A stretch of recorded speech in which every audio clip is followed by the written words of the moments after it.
communities, and we very much look forward to your comments. Thank you, Mr. Chairman. Thank you, Senator Feinstein. The history and growth of Facebook mirrors that of many of our technological giants.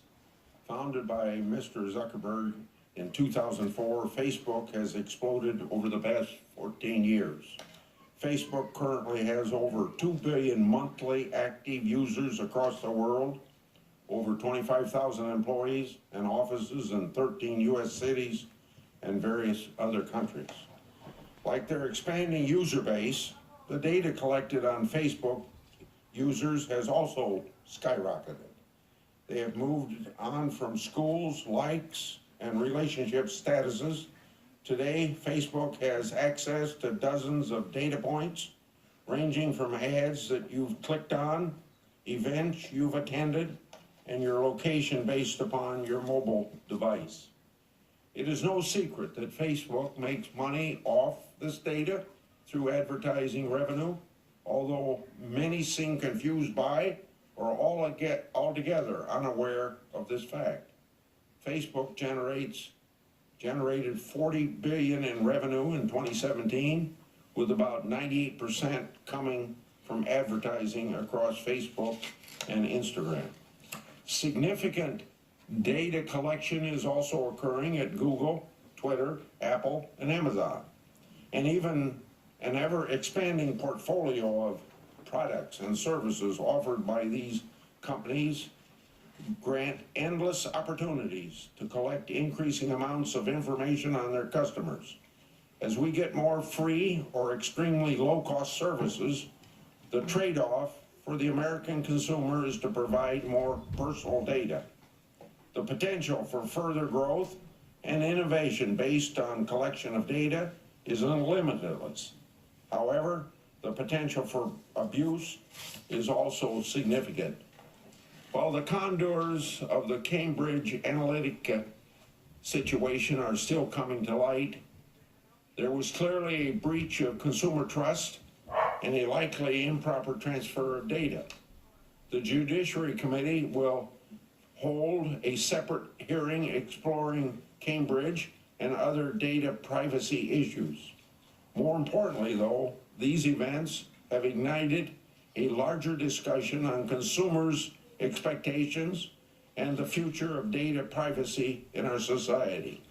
It is exposed that consumers may not fully understand or appreciate the extent to which their data is collected, protected, transferred, used, and misused. Data has been used in advertising and political campaigns for decades. The amount and type of data obtained, however, has seen a very dramatic change. Campaigns including Presidents Bush, Obama, and Trump all use these increasing amounts of data to focus on micro-targeting and personalization over numerous social media platforms, and especially Facebook. In fact, President Obama's campaign developed an app utilizing the same Facebook feature as Cambridge Analytica to capture the information of not just the app's users, but millions of their friends. The digital director for that campaign for 2012 described the data scraping app as something that would, quote, wind up being the most groundbreaking piece of technology developed for this campaign, end of quote. So the effectiveness of these social media tactics can be debated, but their use over the past years across the political spectrum and their increased significance cannot be ignored. Our policy towards data privacy and security must keep pace with these changes. Data privacy should be tethered to consumer needs and expectations. Now, at a minimum, consumers must have the transparency necessary to make an informed decision about whether to share their data and how it can be used.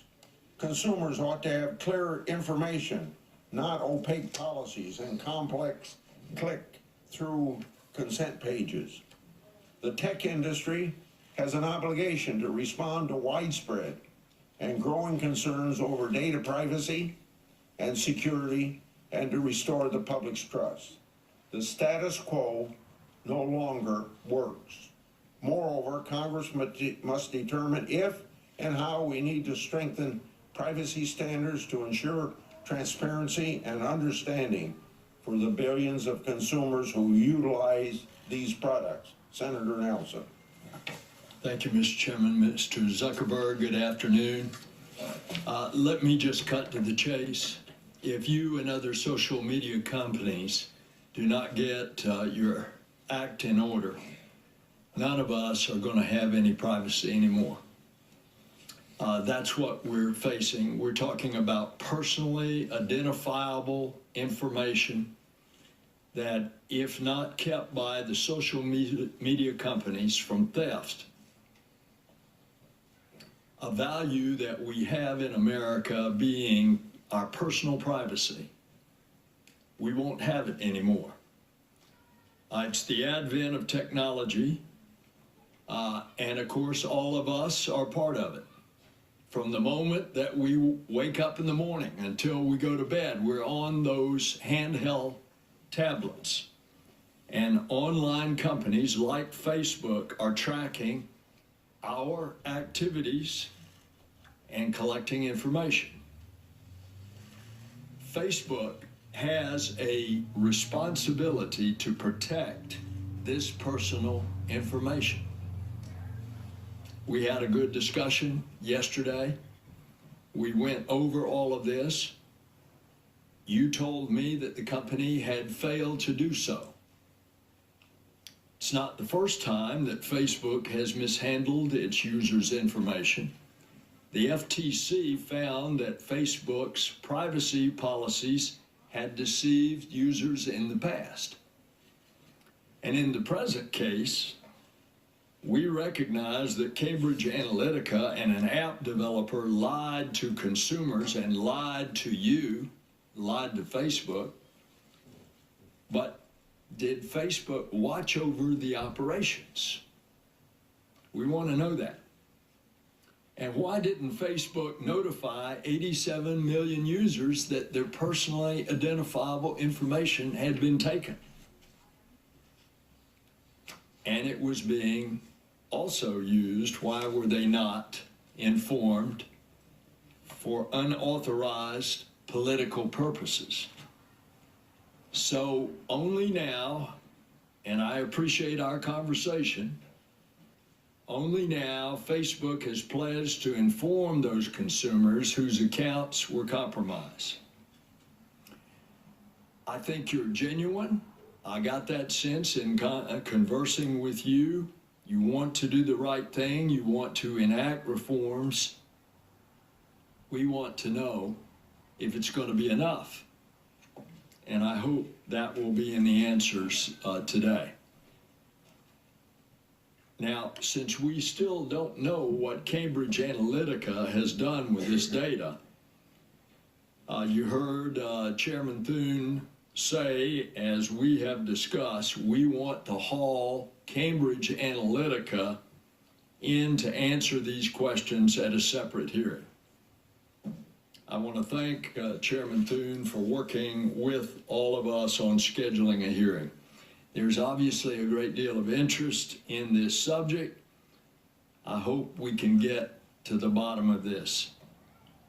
And if Facebook and other online companies will not or cannot fix the privacy invasions, then we are going to have to.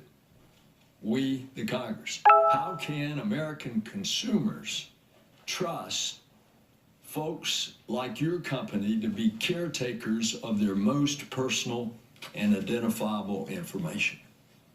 And that's the question. Thank you. Thank you, my colleagues and Senator Nelson. Our witness today is Mark Zuckerberg, founder, chairman, chief executive officer of Facebook. Mr. Zuckerberg launched Facebook February 4th, 2004, at the age of 19. And at that time, he was a student at Harvard University. As I mentioned previously, his company now has over 40 billion of annual revenue and over 2 billion monthly active users. Mr. Zuckerberg, along with his wife, also established the Chan Zuckerberg Initiative to further philanthropic causes. I now turn to you. Welcome to the committee. Whatever your statement is orally, if you have a longer one, it'll be included in the record. So proceed, sir. Chairman Grassley, Chairman Thune, Ranking Member Feinstein, and Ranking Member Nelson, and members of the committee. We face a number of important issues around privacy, safety, and democracy, and you will rightfully have some hard questions for me to answer. Before I talk about the steps we're taking to address them, I want to talk about how we got here. Facebook is an idealistic and optimistic company. For most of our existence, we focused on all of the good that connecting people can do. And as Facebook has grown, people everywhere have gotten a powerful new tool for staying connected to the people they love, for making their voices heard, and for building communities and businesses. Just recently, we've seen the Me Too movement and the March for Our Lives organized, at least in part, on Facebook. After Hurricane Harvey, people came together to raise more than $20 million for relief. And more than 70 million small businesses use Facebook to create jobs and grow. But it's clear now that we didn't do enough to prevent these tools from being used for harm as well. And that goes for fake news, for foreign interference in elections, and hate speech, as well as developers and data privacy. We didn't take a broad enough view of our responsibility, and that was a big mistake. And it was my mistake, and I'm sorry. I started Facebook, I run it, and I'm responsible for what happens here. So now, we have to go through all of our relationship with people and make sure that we're taking a broad enough view of our responsibility. It's not enough to just connect people. We have to make sure that those connections are positive. It's not enough to just give people a voice. We need to make sure that people aren't using it to harm other people or to spread misinformation. And it's not enough to just give people control over their information. We need to make sure that the developers they share it with protect their information too. Across the board, we have a responsibility to not just build tools, but to make sure that they're used for good. It will take some time to work through all the changes we need to make across the company, but I'm committed to getting this right. This includes the basic responsibility of protecting people's information, which we failed to do with Cambridge Analytica. So here are a few things that we are doing to address this and to prevent it from happening again. First, we're getting to the bottom of exactly what Cambridge Analytica did and telling everyone affected. What we know now is that Cambridge Analytica improperly accessed some information about millions of Facebook members by buying it from an app developer. That information, this was information that people generally share publicly on their Facebook pages, like names and their profile picture and the pages they follow. When we first contacted Cambridge Analytica, they told us that they had deleted the data. About a month ago, we heard new reports that suggested that wasn't true. And now we're working with governments in the US, the UK, and around the world to do a full audit of what they've done and to make sure they get rid of any data they may still have. Second, to make sure no other app developers out there are misusing data, we're now investigating every single app that had access to a large amount of information in the past. And if we find that someone improperly used data, we're going to ban them from Facebook and tell everyone affected. Third, to prevent this from ever happening again going forward, we're making sure that developers can access as much information now.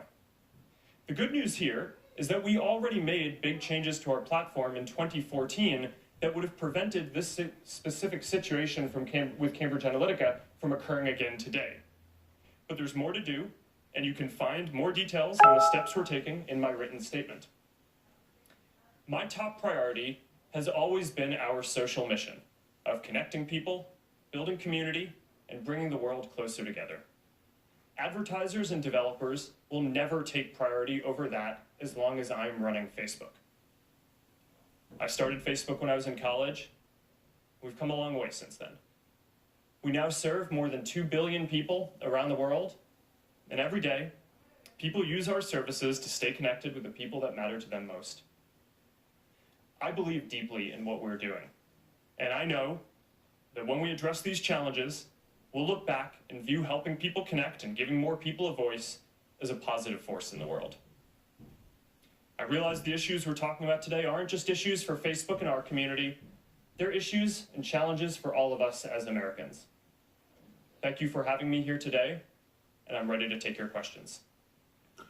I'll remind members that maybe weren't here when I had my opening comments that we are operating under the 5-minute rule, and that applies to the 5-minute rule, and that applies to those of us who are chairing the committee as well. I start with you. Facebook handles extensive amounts of personal data for billions of users. A significant amount of that data is shared with third-party developers who utilize your platform.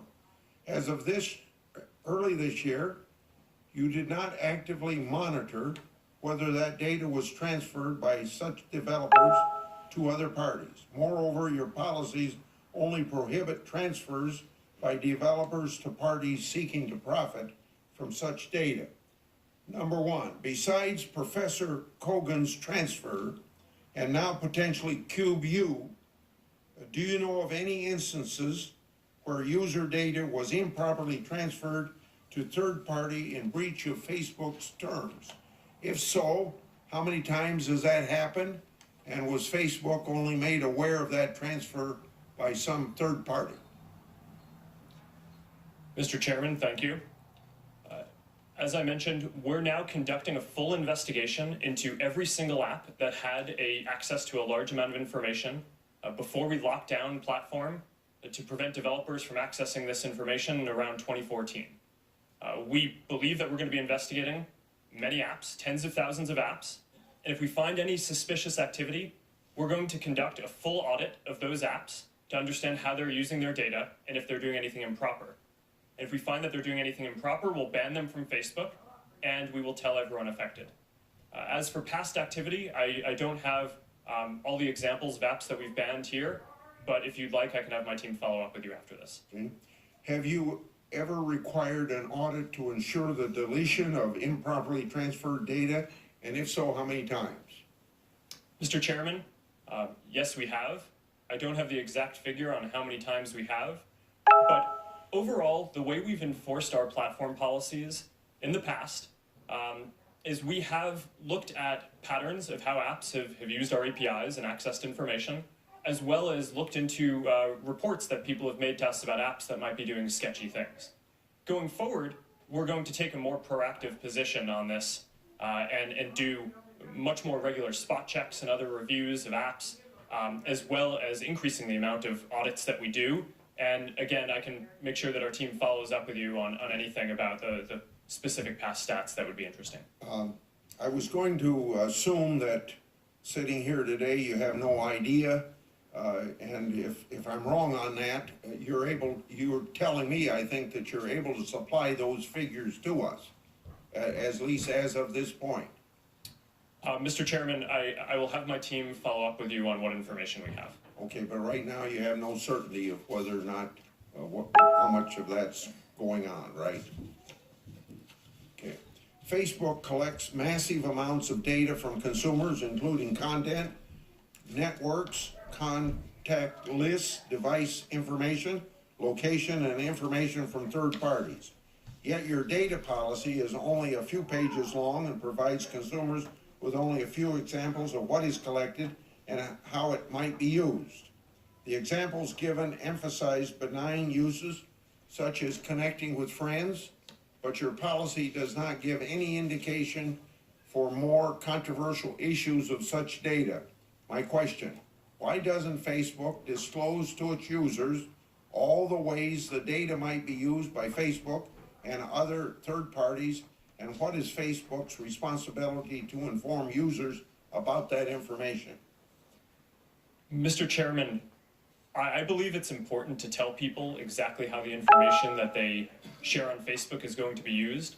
That's why every single time you go to share something on Facebook, whether it's a photo in Facebook or a message in Messenger or WhatsApp, every single time there's a control right there about who you're going to be sharing it with, whether it's your friends or public or a specific group, and you can change that and control that in line. To your broader point about the privacy policy, this gets into an issue that I think we and others in the tech industry have found challenging, which is that long privacy policies are very confusing. And if you make it long and spell out all the detail, then you're probably going to reduce the percent of people who read it and make it accessible to them. So one of the things that we've struggled with over time is to make something that is as simple as possible so people can understand it, as well as giving them controls in line in the product in the context of when they're trying to actually use them, taking into account that we don't expect that most people will want to go through and read a full legal document. Senator Nelson. Thank you, Mr. Chairman. Yesterday when we talked, I gave the relatively harmless example that I'm communicating with my friends on Facebook and indicate that I love a certain kind of chocolate. And all of a sudden I start receiving advertisements for chocolate. What if I don't want to receive those commercial advertisements? So your Chief Operating Officer, Ms. Sandberg, suggested on the NBC Today show that Facebook users who do not want their personal information used for advertising might have to pay for that protection, pay for it. Are you actually considering having Facebook users pay for you not to use that information? Senator, people have a control over how their information is used in ads in the product today. So if you want to have an experience where your ads aren't targeted using all the information that we have available, you can turn off third-party information. What we've found is that even though some people don't like ads, people really don't like ads that aren't relevant. And while there is some discomfort, for sure, with using information and making ads more relevant, the overwhelming feedback that we get from our community is that people would rather have us show relevant content there than not. So we offer this control that you're referencing. Some people use it. It's not the majority of people on Facebook. And I think that's a good level of control to offer. I think what Cheryl was saying was that in order to not run ads at all, we would still need some sort of business model. And that is your business model. So I take it that, and I use the harmless example of chocolate, but if it got into more personal thing, communicating with friends, and I want to cut it off, I'm going to have to pay you in order not to send me, using my personal information, something that I don't want. That, in essence, is what I understood Ms. Sandberg to say. Is that correct? Yes, Senator. Although, to be clear, we don't offer an option today for people to pay to not show ads. We think offering an ad-supported service is the most aligned with our mission of trying to help connect everyone in the world. Because we want to offer a free service that everyone can afford. Okay. That's the only way that we can reach billions of people. So, therefore, you consider my personally identifiable data the company's data, not my data. Is that it?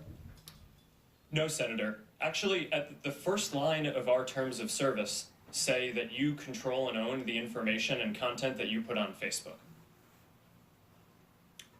Well, the recent scandal is obviously frustrating, not only because it affected 87 million, but because it seems to be part of a pattern of lax data practices by the company going back years. So back in 2011, it was a settlement with the FTC, and now we discover yet another instance where the data was failed to be protected. when you discovered the Cambridge Analytica that had fraudulently obtained all of this information, why didn't you inform those 87 million?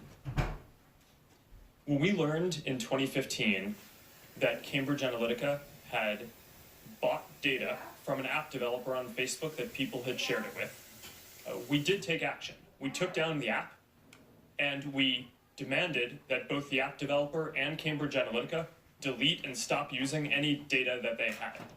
They told us that they did this. In retrospect, it was clearly a mistake to believe them, and we Yes. should have followed up and done a full audit then, and that is not a mistake that we will make. Yes, you did that, and you apologized for it, but you didn't notify them. And do you think that you have an ethical obligation to notify 87 million Facebook users?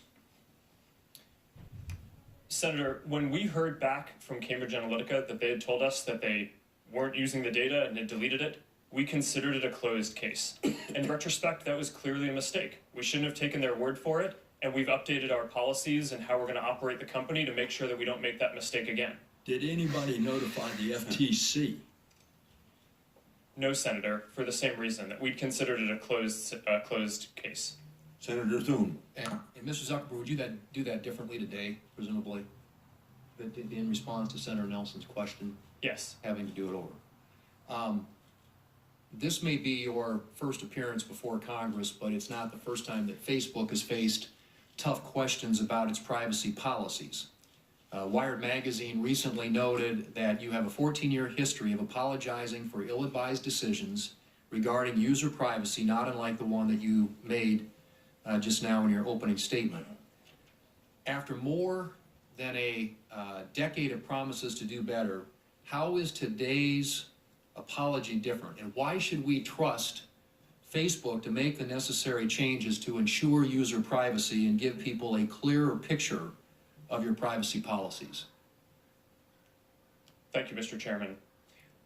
So we have made a lot of mistakes in running the company. I think it's pretty much impossible, I believe, to start a company in your dorm room and then grow it to be at the scale that we're at now without making some mistakes. And because our service is about helping people connect and information, those mistakes have been different in how we try not to make the same mistake multiple times, but in general, a lot of the mistakes are around how people connect to each other just because of the nature of the service.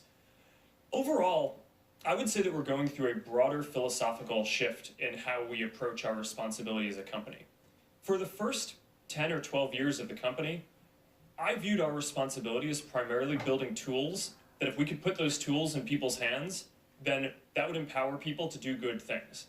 What I think we've learned now across a number of issues, not just data privacy, but also fake news and foreign interference in elections, is that we need to take a more proactive role and a broader view of our responsibility. It's not enough to just build tools. We need to make sure that they're used for good. And that means that we need to now take a more active view in policing the ecosystem and in watching and kind of looking out and making sure that all of the members in our community are using these tools in a way that's going to be good and healthy. So at the end of the day, this is going to be something where people will measure us by our results on this. It's not that I expect that anything I say here today to necessarily change people's view, but I'm committed to getting this right, and I believe that over the coming years, once we fully work all these solutions through, people will see real differences. Well, and I'm glad that you all have gotten that message. As we discussed in my office yesterday, the line between legitimate political discourse and hate speech can sometimes be hard to identify, and especially when you're relying on artificial intelligence and other technologies for the initial discovery. Can you discuss what steps that Facebook currently takes when making these evaluations, the challenges that you face, and any examples of where you may draw the line between what is and what is not hate speech? Yes, Mr. Chairman. I'll speak to hate speech, and then I'll talk about enforcing our content policies more broadly. So, actually, maybe if you're okay with it, I'll go in the other order. So, from the beginning of the company in 2004, I started in my dorm room. It was me and my roommate.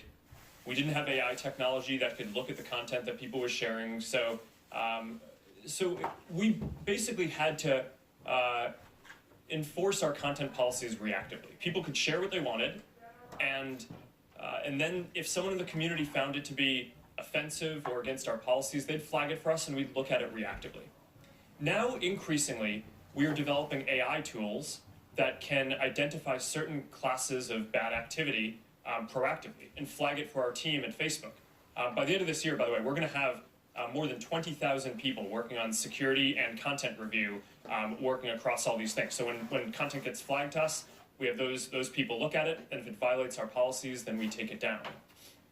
Some problems lend themselves more easily to AI solutions than others. So hate speech is one of the hardest, because determining if something is hate speech is very linguistically nuanced, right? You need to understand, what is a slur and whether something is hateful, not just in English, but the majority of people on Facebook use it in languages that are different across the world. Contrast that, for example, with an area like finding terrorist propaganda, which we've actually been very successful at deploying AI tools on already. Today, as we sit here, 99% of the ISIS and Al-Qaeda content that we take down on Facebook, our AI systems flag before any human sees it. So that's a success in terms of rolling out AI tools that can proactively police and enforce safety across the community. Hate speech, I am optimistic that over a 5 to 10 year period, we will have AI tools that can get into some of the nuances, the linguistic nuances of different types of content to be more accurate in flagging things for our systems. But today we're just not there on that. So a lot of this is still reactive. People flag it to us. We have people look at it. We have policies to try to make it as not subjective as possible. But until we get it more automated, there's a higher error rate than I'm happy with. Thank you. Senator Feinstein. Thanks, Mr. Chairman. Mr. Zuckerberg, what is Facebook doing to prevent foreign actors from interfering in U.S. elections? Thank you, Senator. This is one of my top priorities in 2018, is to get this right. One of my greatest regrets in running the company is that we were slow in identifying the Russian information operations in 2016. We expected them to do a number of more traditional cyber attacks, which we did identify and notify the campaigns that they were trying to hack into them, but we were slow at identifying the type of new information operations. When did you identify new operations? It was right around the time of the 2016 election itself. So since then, 2018 is an incredibly important year for elections, not just with the US midterms, but around the world. There are important elections in India, in Brazil, in Mexico, in Pakistan, and in Hungary that we want to make sure that we do everything we can to protect the integrity of those elections. Now, I have more confidence that we're going to get this right because since the 2016 election, there have been several important elections around the world where we've had a better record. There's the French presidential election, there's the German election, there was the US Senate Alabama special election last year. Explain what is better about the record. So we've deployed new AI tools that do a better job of identifying fake accounts that may be trying to interfere in elections or spread misinformation. And between those 3 elections, we were able to proactively remove tens of thousands of accounts that before they could contribute significant harm. And the nature of these attacks, though, is that there are people in Russia whose job it is to try to exploit our systems and other internet systems and other systems as well. So this is an arms race, right? And they're going to keep on getting better at this, and we need to invest in keeping on getting better at this too, which is why one of the things I mentioned before is we're going to have more than 20,000 people by the end of this year working on security and content review across the company. Speak for a moment about automated bots that spread disinformation. What are you doing to punish those who exploit your platform in that regard? Well, you're not allowed to have a fake account on Facebook. Your content has to be authentic. So we build technical tools to try to identify when people are creating fake accounts, especially large networks of fake accounts like the Russians have, in order to remove all of that content. After the 2016 election, our top priority was protecting the integrity of other elections around the world. But at the same time, we had a parallel effort to trace back to Russia the IRA activity, the Internet Research Agency activity, that was the part of the Russian government that that did this activity in 2016. And just last week, we were able to determine that a number of Russian media organizations that were sanctioned by the Russian regulator were operated and controlled by this Internet Research Agency. So we took the step last week, that was a pretty big step for us, of taking down sanctioned news organizations in Russia as part of an operation to remove 270 fake accounts and pages, part of their broader network in Russia. That was actually not targeting international interference as much as, sorry, let me correct that. It was primarily targeting spreading misinformation in Russia itself, as well as certain Russian-speaking neighboring countries. How many accounts of this type have you taken down? Across, in the IRA specifically, the ones that we've pegged back to the IRA, we can identify the 470 in the American elections and the 270 that we specifically went after in Russia last week. There are many others that our systems catch, which are more difficult to attribute specifically to Russian intelligence. But the number would be in the tens of thousands of fake accounts that we remove, and I'm happy to have my team follow up with you on more information if that would be helpful. Would you please? I think this is very important. If you knew in 2015 that Cambridge Analytica was using the information of Professor Kogan's, why didn't Facebook ban Cambridge in 2015? Why'd you wait? Senator, that's a great question. Cambridge Analytica wasn't using our services in 2015 as far as we can tell. So this is clearly one of the questions that I asked our team as soon as I learned about this is why did we wait until we found out about the reports last month to ban them? It's because as of the time that we learned about their activity in 2015, they weren't an advertiser, they weren't running pages, so we actually had nothing to ban. Thank you. Thank you, Mr. Chairman. Yeah, thank you, Senator Feinstein. Now Senator Hatch. Well, I think this is the most intense public scrutiny I've seen for a tech-related hearing since the Microsoft hearing that I chaired back in the late 1990s. The recent stories about Cambridge Analytica and data mining on social media have raised serious concerns about consumer privacy. And naturally, I know you understand that. At the same time, these stories touch on the very foundation of the internet economy and the way the websites that drive our internet economy make money. Some have professed themselves shocked that companies like Facebook and Google share user data with advertisers. Did any of these individuals ever stop to ask themselves why Facebook and Google don't charge for access? Nothing in life is free. Everything involves trade-offs. If you want something without having to pay money for it, you're going to have to pay for it in some other way, it seems to me. And that's what we're seeing here. And these great websites that don't charge for access, they extract value in some other way. And there's nothing wrong with that as long as they're upfront about what they're doing. In my mind, the issue here is transparency. It's consumer choice. Do users understand what they're agreeing to when they access a website or agree to terms of service? Are websites upfront about how they extract value from users, or do they hide the ball? Do consumers have the information they need to make an informed choice regarding whether or not to visit a particular website? To my mind, these are questions that we should ask or be focusing on. Now, Mr. Zuckerberg, I remember well your first visit to Capitol Hill back in 2010. You spoke to the Senate Republican High-Tech Task Force, which I chair. You said back then that Facebook would always be free. Is that still your objective? Senator, yes. There will always be a version of Facebook that is free. It is our mission to try to help connect everyone around the world and to bring the world closer together. In order to do that, we believe that we need to offer a service that everyone can afford, and we're committed to doing that. Well, if so, how do you sustain a business model in which users don't pay for your service? Senator, we run ads. I see. That's great. Whenever a controversy like this arises, there's always a danger that Congress's response will be to step in and overregulate. Now, that's been the experience that I've had in my 42 years here. In your view, what sorts of legislative changes would help to solve the problems the Cambridge Analytica story has revealed, and what sorts of legislative changes would not help to solve this issue? Senator, I think that there are a few categories of legislation that make sense to consider. Around privacy specifically, there are a few principles that I think it would be useful to discuss and potentially codify into law.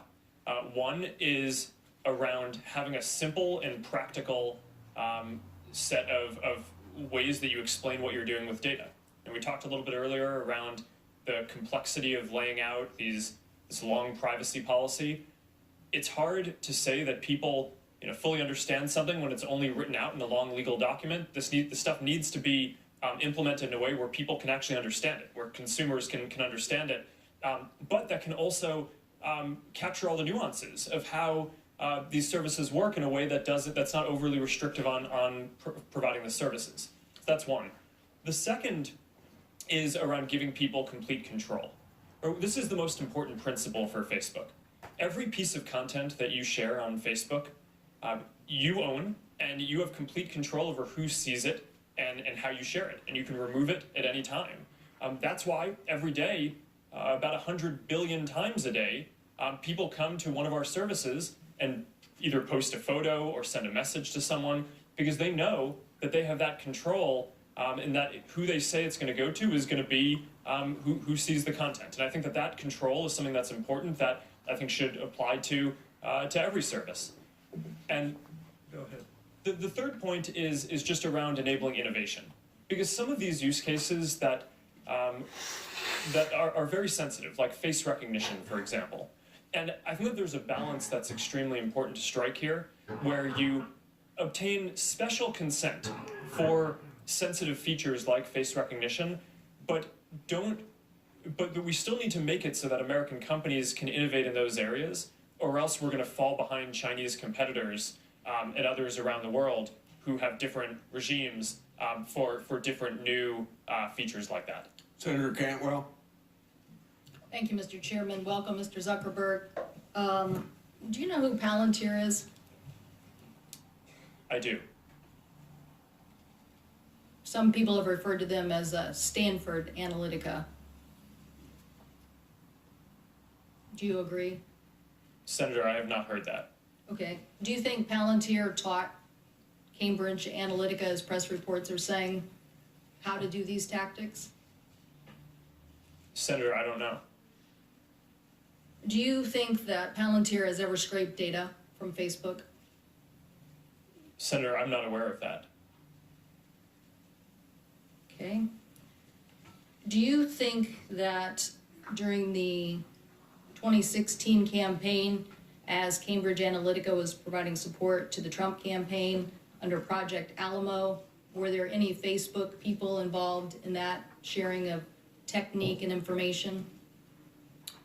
Senator, we provided support to the Trump campaign similar to what we provide to any advertiser or campaign who asks for it. So that was a yes. Is that a yes? Senator, can you repeat the specific question? I just want to make sure I get specifically what you're asking. During the 2016 campaign, Cambridge Analytica worked with the Trump campaign to refine tactics, and were Facebook employees involved in that? Senator, I don't know that our employees were involved with Cambridge Analytica, although I know that we did help out the Trump campaign overall in sales support in the same way that we do with other campaigns. So they may have been involved in all working together during that time period. Maybe that's something your investigation will find out.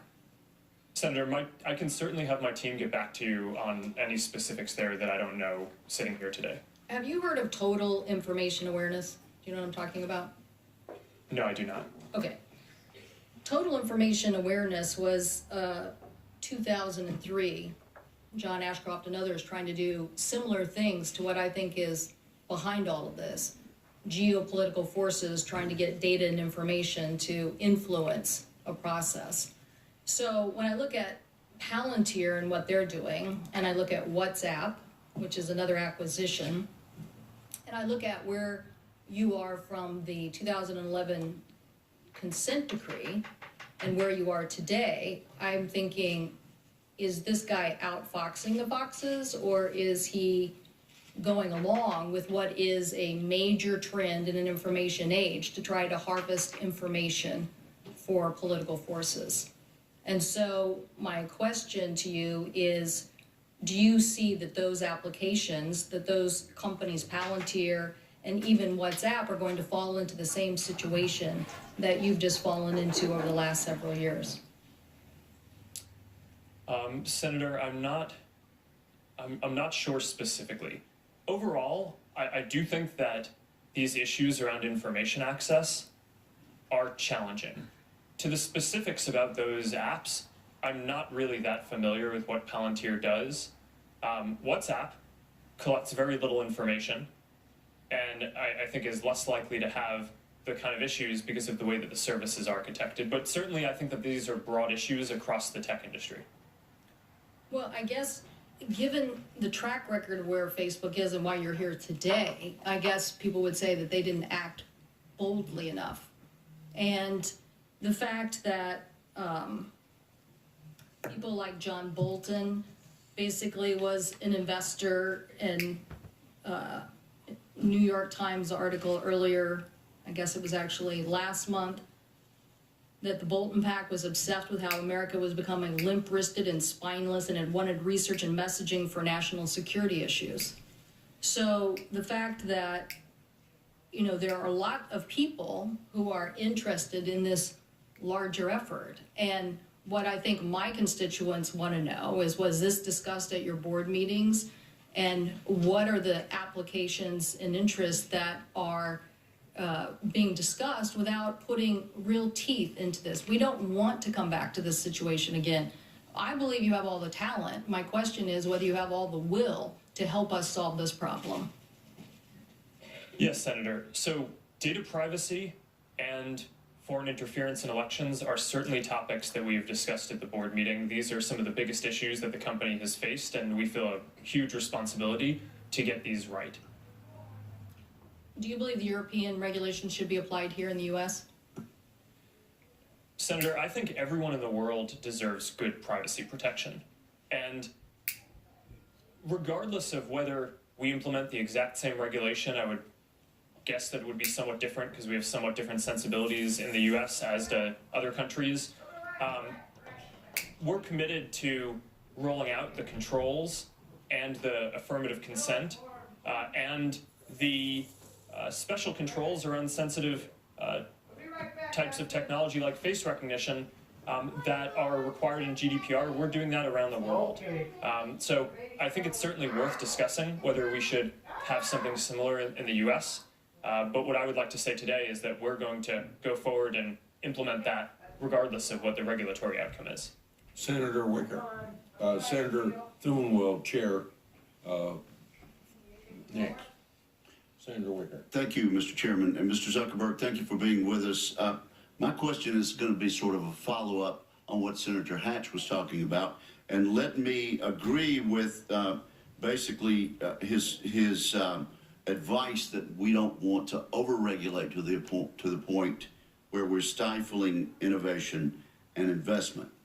I understand with regard to suggested rules or suggested legislation, there are at least two schools of thought out there. One would be the ISPs, the Internet Service Providers, who are advocating for privacy protections for consumers that apply to all online entities equally across the entire Internet ecosystem. Now, Facebook is an edge provider on the other hand. It's my understanding that many edge providers, such as Facebook, may not support that effort because edge providers have different business models than the ISPs and should not be considered like services. So do you think we need consistent privacy protections for consumers across the entire internet ecosystem that are based on the type of consumer information being collected, used, or shared, regardless of the entity doing the collecting or using or sharing? Senator, this is an important question. I would differentiate between ISPs, which I consider to be the pipes of the internet, and the platforms like Facebook or Google or Twitter, YouTube that are the apps or platforms on top of that. I think in general, the expectations that people have of the pipes are somewhat different from the platforms. So there might be areas where there needs to be more regulation in one and less in the other, but I think that there are going to be other places where there needs to be more regulation of the other type. Specifically though, on the pipes, one of the important issues that I think we face and have debated is when you say pipes, you mean ISPs. the ISPs? Yeah. And I know net neutrality has been a hotly debated topic, and one of the reasons why I have been out there saying that I think that should be the case is because I look at my own story of when I was getting started building Facebook at Harvard. I only had one option for an ISP to use, and if I had to pay extra in order to make it so that my app could potentially be seen or used by other people, then we probably wouldn't be here today. Okay, but we're talking about privacy concerns, and let me just say we'll have to follow up on this. But I think you and I agree this is going to be one of the major items of debate if we have to go forward and do this from a governmental standpoint. Let me just move on to another couple of items. Is it true that, as was recently publicized, that Facebook collects the call and text histories of its users that use Android phones? Senator, we have an app called Messenger for sending messages to your Facebook friends, and that app offers people an option to sync their text messages into the messaging app and to make it so that so you can have one app where it has both your texts and your Facebook messages in one place. We also allow people the option of You can opt in or out of that. Yes, it is opt in. Opt out? It is opt in. You have to affirmatively say that you want to sync that information before we get access to it. Unless you opt in, you don't collect that call and text history. That is correct. And is that true for, is this practice done at all with minors, or do you make an exception there for persons aged 13 to 17?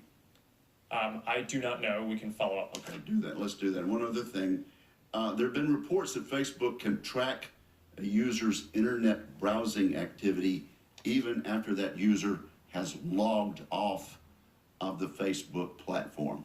Can you confirm whether or not this is true? Senator, I want to make sure I get this accurate, so it would probably be better to have my team follow up. So you don't know? I know that people use cookies on the internet, and that you can probably correlate activity between sessions. We do that for a number of reasons, including security and including measuring ads to make sure that the ad experiences are the most effective, which of course people can opt out of. But I want to make sure that I'm precise in my answer, so when you get back to me, sir, would you also let us know how Facebook discloses to its users that engaging in this type of tracking gives us that result? Yes. And thank you very much. Thank you, Senator Wicker. Senator Leahy's up next. Thank you. Mr. Zuckerberg, I assume Facebook's been served with subpoenas from the special counsel Mueller's office. Is that correct? Yes.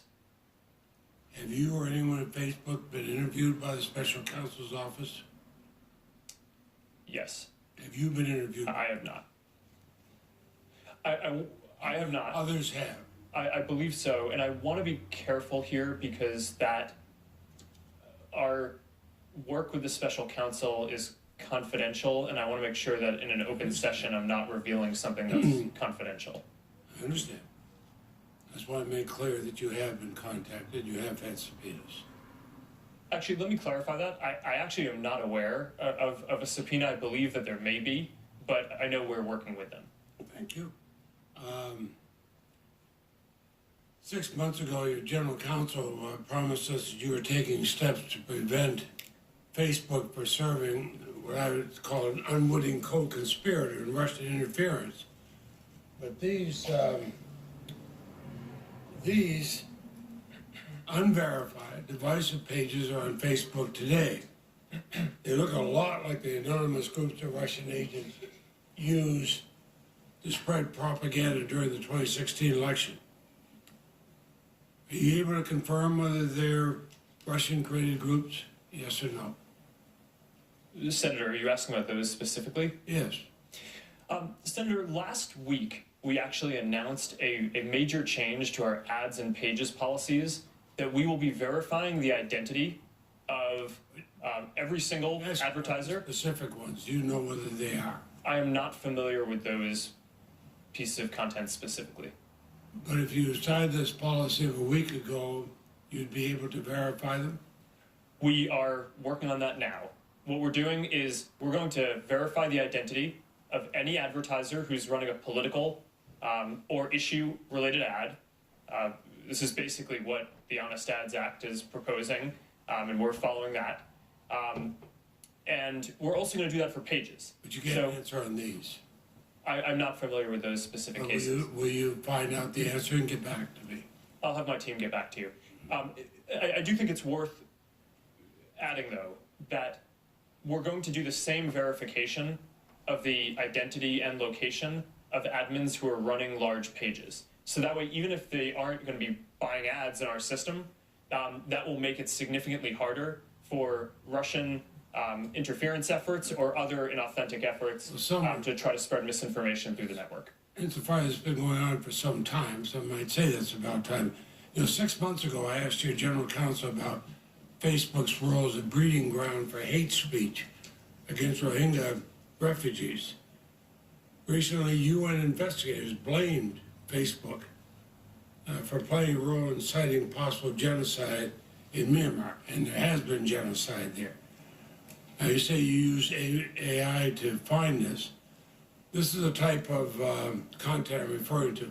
It calls for the death of a Muslim journalist. Now, that threat went straight through your detection systems. It spread very quickly. And then it took attempt after attempt after attempt and the involvement of civil society groups to get you to remove it. Why couldn't it be removed within 24 hours? Senator, what's happening in Myanmar is a terrible tragedy, and we need to do more. We all agree with that. Okay. But UN investigators have blamed, you blame Facebook for playing a role in that genocide. We all agree it's terrible. How can you dedicate, and will you dedicate, the resources to make sure such hate speech is taken down within 24 hours? Yes, we're working on this. And there are 3 specific things that we're doing. One is we're hiring dozens of more Burmese language content reviewers, because hate speech is very language specific. It's hard to do it without people who speak the local language, and we need to ramp up our effort there dramatically. Second is we're working with civil society in Myanmar to identify specific hate figures so we can take down their accounts rather than specific pieces of content. And third is we're standing up a product team to do specific product changes in Myanmar and other countries that may have similar issues in the future to prevent this from happening. When Senator Cruz and I sent a letter to Apple asking what they're going to do about Chinese censorship. My question, I'll place it. That'd be great. Thank you, Senator Lee. Place for the record, I want to know what you will do about Chinese censorship when they come to you.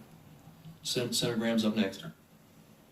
Thank you. Are you familiar with Andrew Bosworth? Yes, Senator, I am. He said, so we connect more people, maybe someone dies in a terrorist attack, coordinated on our tools. The ugly truth is that we believe in connecting people so deeply that anything that allows us to connect more people more often is de facto good. Do you agree with that? No, Senator, I do not. And as context, Boz wrote that. Boz is what we call him internally. He wrote that as an internal note. We have a lot of discussion internally. I disagreed with it at the time that he wrote it. If you looked at the comments on the internal discussion, the vast majority of people internally did too. That you did a poor job as a CEO communicating your displeasure with such thoughts. Because if he had understood where you were at, he would never said it to begin with. Well, Senator, we try to run our company in a way where people can express different opinions internally. Well, this is an opinion that really disturbs me. And if somebody worked for me that said this, I'd fire him. Who's your biggest competitor? Senator, we have a lot of competitors. Who's your biggest? I think the categories of, do you want just one? I'm not sure I can give one, but can I give a bunch? Mm-hmm. So there are three categories that I would focus on. One are the other tech platforms, so Google, Apple, Amazon, Microsoft. We overlap with them in different ways. Do they provide the same service you provide? In different ways, different parts of Let me it, put it yes. this way. If I buy a Ford and it doesn't work well and I don't like it, I can buy a Chevy. If I'm upset with Facebook, what's the equivalent product that I can go sign up for?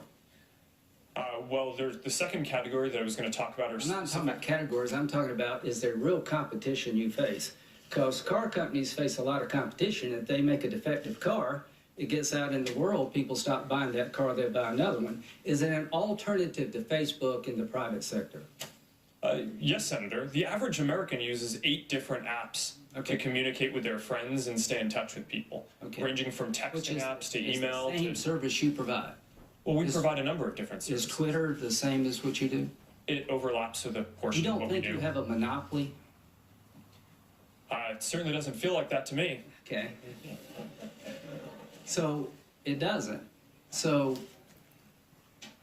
Instagram, you bought Instagram. Why did you buy Instagram?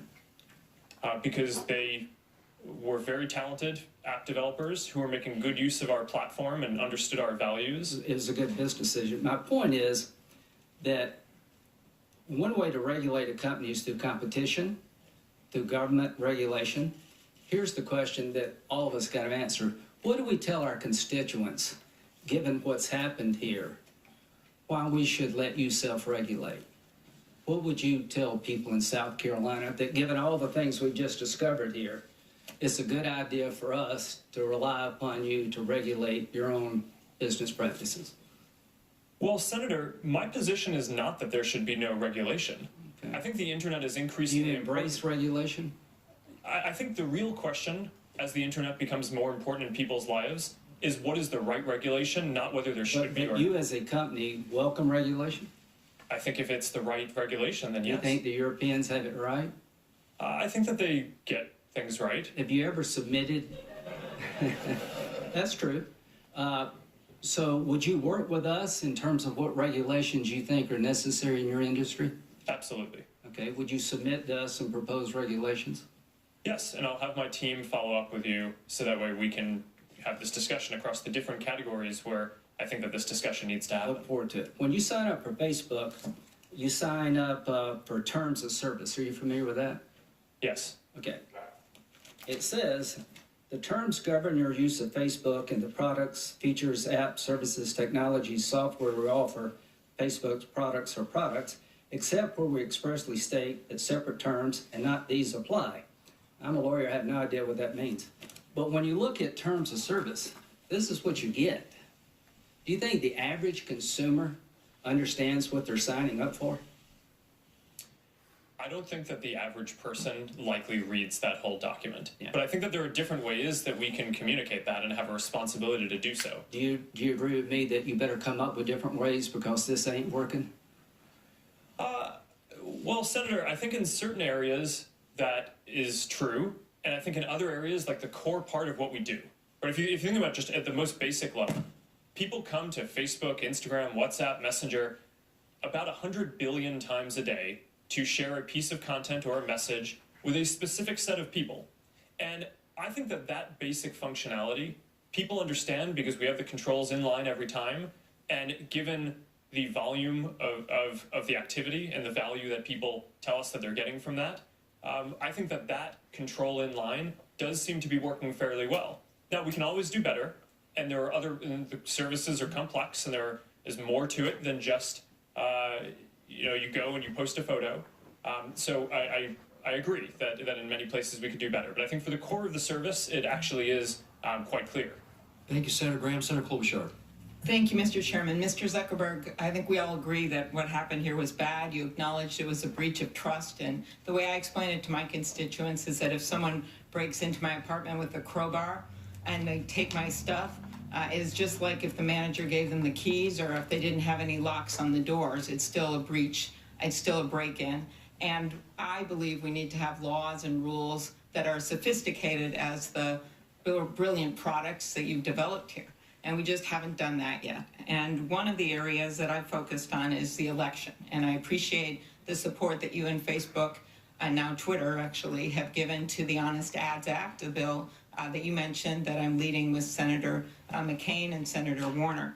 And I just want to be clear, as we work to pass this law so that we have the same rules in place to disclose political ads and issue ads as we do for TV and radio, as well as disclaimers, that you're going to take early action as soon as June, I heard, before this election, so that people can view these ads, including issue ads. Is that correct?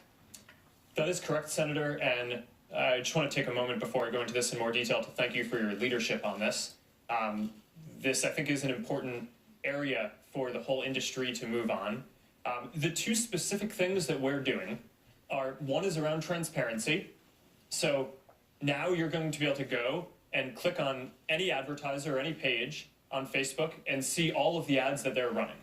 So that actually brings advertising online on Facebook to an even higher standard than what you would have on TV or print media, because there's nowhere where you can see all of the TV ads that someone is running, for example, whereas you will be able to see now on Facebook whether this campaign or third party is saying different messages to different types of people. I think that that's a really important element of transparency. Then the other really important piece is around verifying every single advertiser who's going to be running political or issue ads. I appreciate that, and Senator Warner and I have also called on Google and the other platforms to do the same, so memo to the rest of you.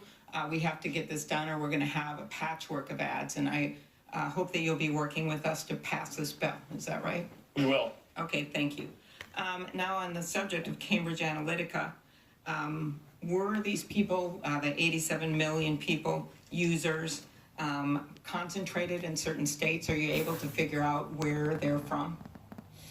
I do not have that information with me, but we can follow up with your office. Okay, because as we know, that election was close and it was only thousands of votes in certain states. You've also estimated that roughly 126 million people may have been shown content from a Facebook page associated with the Internet Research Agency. Have you determined whether any of those people were the same Facebook users whose data was shared with Cambridge Analytica? Are you able to make that determination? Senator, we're investigating that now. We believe that it is entirely possible that there will be a connection there. Okay, that seems like a big deal as we look back at that last election. Former Cambridge Analytica employee Christopher Wiley has said that the data that it improperly obtained, that Cambridge Analytica improperly obtained from Facebook users, could be stored in Russia. Do you agree that that's a possibility? Sorry, are you asking if Cambridge Analytica's data could be stored in Russia? That's what he said this weekend on a Sunday show.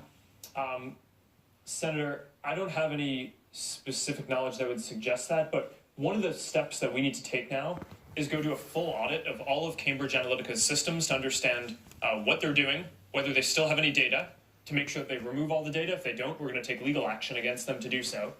That audit, we have temporarily seeded that in order to let the UK government complete their government investigation first, because of course a government investigation takes precedence over a company doing that. But we are committed to completing this full audit and getting to the bottom of what's going on here, so that way we can have more answers to this.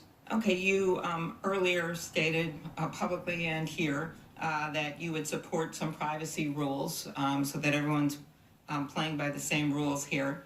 And you also said here that you should have notified customers earlier. Would you support a rule that would require you to notify your users of a breach within 72 hours? Senator, that makes sense to me, and I think we should have our team follow up with yours to discuss the details around that more. Thank you. I just think part of this was when people don't even know that their data's been breached, That's a huge problem, and I also think we get to solutions faster when we get that information out there. Thank you, and we look forward to passing this bill. We'd love to pass it before the election on the honest ads, and looking forward to better disclosure of this election. Thank you. Thank you, Senator Klobuchar. Senator Blunt's up next. Thank you, Mr. Chairman. Mr. Zuckerberg, nice to see you. When I saw you not too long after I entered the Senate in 2011, I told you when I sent my business cards down to be printed, they came back from the Senate print shop with the message that was the first business card they'd ever printed a Facebook address on. There are days when I've regretted that, but more days when we get lots of information that we need to get. There are days when I wonder if Facebook Friends is a little misstated. That doesn't seem like I have those every single day. But, you know, the platform you've created